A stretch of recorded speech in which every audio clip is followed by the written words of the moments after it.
दोसरा के माथा पर मौत के लकीर खींचे वाला कभी कभी ही भूल जाला कि वह लकीर ओकर मौत बन के ओकर घर के रास्ता ढूंढ लेवेला।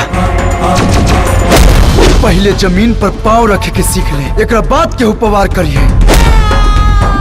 ये हमार सिंहासन आ तोहरा जिद के बीच में बस एक ही गो दीवार बा। प्रयाग के पवित्र धरती पर त्रिवेणी संगम घाट पे तोहरा से वादा करतनी कि जियब भी तो तोहरे साथे और मरब भी तो तोहरे साथे। कभी बाढ़, कभी तूफान, कभी प्रलय तो कभी भूकंप, मैं तुझे तेरा ये खेल खेलने नहीं दूंगा। ये दोनों चिताएं भविष्य में अनगिनत चिताओं के रूप में नजर आएंगी।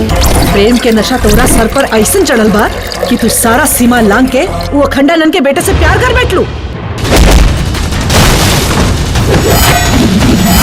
ये चिलम कैसे जली? हाँ, जब जिगर में इतना आग बा त माचिस लेके घूमे का जरूरत बा?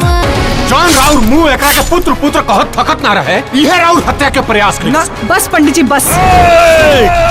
हर परिस्थिति में तेरा सामना करेगा ये गंगा योगी।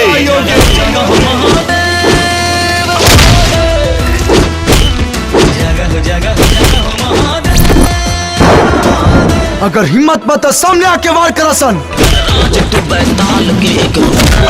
काल के विकराल रूप धार के हो जा प्रकट है।